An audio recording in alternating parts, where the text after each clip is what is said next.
Break के बाद आप सभी का बहुत स्वागत है सी न्यूज भारत में। नमस्कार, मैं हूं रत्ना। सहारनपुर पहुंचे समाजवादी पार्टी के प्रदेश अध्यक्ष श्यामलाल पाल ने 2027 विधानसभा चुनाव को लेकर पार्टी कार्यकर्ताओं में जोश भरा और संगठन को बूथ स्तर तक मजबूत करने पर जोर दिया। बैठक के दौरान उन्होंने कार्यकर्ताओं से सपा की नीतियों और कार्यक्रमों को अधिक से अधिक लोगों तक पहुंचाने का आह्वान किया। मीडिया से बातचीत में श्यामलाल पाल ने भाजपा की केंद्र और प्रदेश सरकार पर निशाना साधते हुए दावा किया कि जनता सरकार की नीतियों से परेशान है और 2027 के विधानसभा चुनाव में समाजवादी पार्टी के पक्ष में मतदान कर अखिलेश यादव को दोबारा मुख्यमंत्री बनाने का मन बना चुकी है। पाल ने सरकार पर भ्रष्टाचार को लेकर भी गंभीर आरोप लगाए। उन्होंने मंदिरों के चंदे में कथित अनियमितताओं, परीक्षाओं में पेपर लीक और भ्रष्टाचार के खिलाफ आवाज उठाने वाले लोगों और छात्रों पर कार्रवाई किए जाने के आरोप लगाए। हालांकि इन आरोपों पर भाजपा सरकार का पक्ष इस बयान में सामने नहीं आया है। सपा प्रदेश अध्यक्ष ने कार्यकर्ताओं से चुनाव की तैयारियों में जुटने और संगठन को और मजबूत बनाने की अपील की। चुनाव में गठबंधन होता, चुनाव में एक मंच पर चुनाव जब आता है, जब सूचना जारी हो जाती है तो सब नेता एक मंच पर अलायंस के आ जाते हैं। अभी सब अपने अपने संगठनों को लेकर के अपनी मजबूती के लिए सब काम कर रहे हैं। क्या कहेंगे, कल रेड हुई आजम खान के 10 ठिकानों पर, कहीं ना कहीं लगातार टारगेट किया जा रहा है उनको। आपकी पार्टी को गृह मंत्री बनाने की बात कर रही है उन्हें सरकार बनने पर, हालांकि 2019 के चुनाव भी नहीं लड़ सकते। क्या कहेंगे इस पर? देखिए, समाजवादी विचारों के लोगों ने सदैव हर समाज के लोगों का सम्मान किया है, हर समाज के लोगों को इज्जत दिया है। भारतीय जनता पार्टी इस देश में नफरत का खेल खेला है।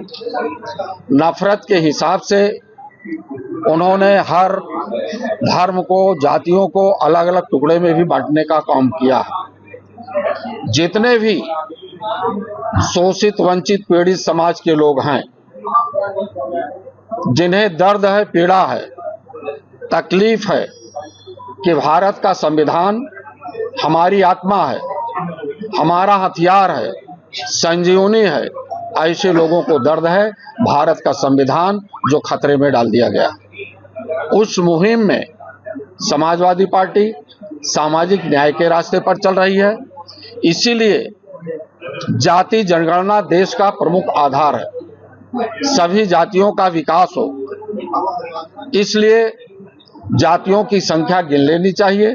भारत का संविधान भी कहता है, भारत के संविधान के मुताबिक समाजवादी नेता आदरणीय अखिलेश यादव जी काम कर रहे हैं और हमारे सभी लोगों में इतना आत्मविश्वास है कि 2024 की तरह उससे भी ज्यादा मजबूती से 2027 का विधानसभा का चुनाव लड़ा जाएगा। ओवैसी से अलायंस क्यों नहीं करते हैं? ओवैसी से अलायंस क्यों नहीं करते हैं आप लोग? अलायंस का सवाल माननीय राष्ट्रीय अध्यक्ष जी के ऊपर। अध्यक्ष जी, आपने कहा कि पार्टी जो है चुनाव को लेकर विचार विमर्श कर रही है, लेकिन अगर हम देखें मुख्यमंत्री लगभग प्रदेश के हर जिले में जाकर, मंडल में जाकर चुनावी सभाएं कर रही है, तो क्या पार्टी चुनाव की तैयारी को लेकर पिछड़ नहीं गई है? सवाल ही नहीं उठता है। समाजवादी पार्टी पिछड़ने वाली नहीं है। 2024 को आपने देखा है, बड़ी बड़ी रैलियां इन लोगों ने किया है, रोज घरों में फूट डाली है, लेकिन जनता आज अपनी नौकरियों के लिए 2 करोड़ नौकरियों का जवाब मांग रहा है। एक जवाब दे पा रहे हैं कि 2 करोड़ नौकरियां नहीं, आप सहारनपुर जनपद में बता दो, जिस विधानसभा में हम बैठे हैं, 2 नौकरी किसी को मिली हो तो बता दें। 15 लाख खाते में आएगा, जनता इंतजार कर रही है। 15 पैसा किसी के खाते में आया हो तो उसका जवाब दे दें। ये जनता हिसाब मांग रही है और जनता गली कूचों में जाएगी तो सवाल करेगी कि बताओ 2 करोड़ नौकरियां कहां चली गई, बताओ 15 लाख रुपए कहां चला गया। ये झूठ का पुलिंदा जो 15,000 रुपए महिलाओं को खाते में दे देंगे। महिलाएं आज उनसे सवाल करिए, उनके प्राइमरी विद्यालय बंद कर दिए गए। उत्तर प्रदेश से 26,000 प्राइमरी स्कूल बंद कर दिए गए। गरीबों को सांस लेने का अवसर नहीं है। उनके बच्चे गरीबी की बेदहाली की वजह से उन्हें प्राइमरी स्कूल भी न मिल सके। अब ये जनता सीख चुकी है भारतीय जनता पार्टी के गलत कारनामे से। सामंतवादी देश से हटेगा, पूंजीवाद समाप्त होगा और गरीब अपना इतिहास खुद लिखेगा, बाबा साहब डॉक्टर अंबेडकर का संविधान बचाकर। तो क्या मुद्दे रहेंगे 2027 में? हमारे मुद्दे वही हैं, पेपर लीक मुद्दे हैं, नौजवान आंख फाड़ फाड़ करके मेहनत किया, किसान अपने बेटी बेटे को पढ़ाया, और जब पेपर डॉक्टर बनने का वक्त आया तो उसका पेपर लीक हो गया। एक बार पेपर लीक नहीं, 22 बार केंद्र सरकार की ने पेपर लीक करवाए। नीट की परीक्षा का, प्रोफेसर बनने की परीक्षा का, उत्तर प्रदेश की सरकार ने 20 परीक्षाओं का पेपर आउट करा। छोटी छोटी नौकरी, पुलिस की भर्ती, प्राइमरी टीचर्स की भर्ती में इतना बड़ा गैर इंसाफ कि आम जनता, किसान का बेटा, मजदूर का बेटी वो टीचर्स भी न बन सके, वो डॉक्टर न बन सके, वो सिपाही तक न बन सके। ये भारतीय जनता पार्टी की नीयत अब नहीं चलने वाली है। अब ये देश चलेगा बाबा साहब डॉक्टर अंबेडकर के हिसाब से चलेगा, उनके मिशन के आधार पर चलेगा। उस मिशन को पूरा करने के लिए आगे आ चुके हैं सामाजिक न्याय की राज्य की स्थापना करने के लिए आदरणीय अखिलेश यादव जी। तो महिलाओं को 50,000 देने की आपने बात की, 50,000 की बात की जा रही है 27 के चुनाव में, 3 किस्तों में सरकार वो कुछ नहीं देंगे। 9.5 साल में भारतीय जनता पार्टी ने कुछ नहीं दिया, केवल नफरत पैदा करवाया, जात जात से नफरत पैदा करवाया, भगवान से भी नफरत पैदा करवाया। समाजवादी पार्टी बेटियों के आगे बढ़ाने के लिए कह करके नहीं, करके दिखाया। 20,000 रुपए का कन्या विद्या धन देने का काम किया। समाजवादी पेंशन योजना महिलाओं को 55 लाख तक दिया और आगे बढ़ता।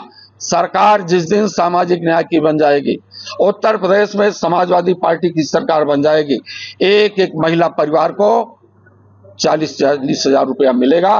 वो भी अपने बच्चों को पढ़ा लिखा करके आगे बढ़ाने का काम करेंगे। ये व्यवस्था समाजवादी पार्टी आदरणीय अखिलेश यादव जी पूरे उत्तर प्रदेश में 2027 के बाद।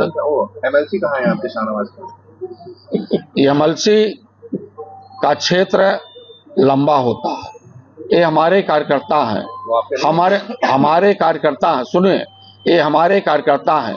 एमएलए का काम, एमपी का काम, एमएलसी का काम, राज्यसभा का काम, उनकी भी ड्यूटियां अन्य क्षेत्रों में लगी हुई है, वो भी जनता की अदालत में है। क्या उनकी ड्यूटी कांग्रेस के साथ नहीं है? कांग्रेस की ड्यूटी इमरान मसूद के साथ लगा दी क्या आपने? एमएलसी शाहनवाज खान की ड्यूटी कांग्रेस के साथ है। समाजवादी पार्टी के नेताओं की ड्यूटी आम जनता में हमारा जनबंधन है, वहां पर है। ज्यादा लगा दी लग रहा है आपने ड्यूटी? आपने लगा दिया होगा, हमने तो नहीं लगाया। सहारनपुर से सीनियर संवाददाता अथर हुसैन की रिपोर्ट।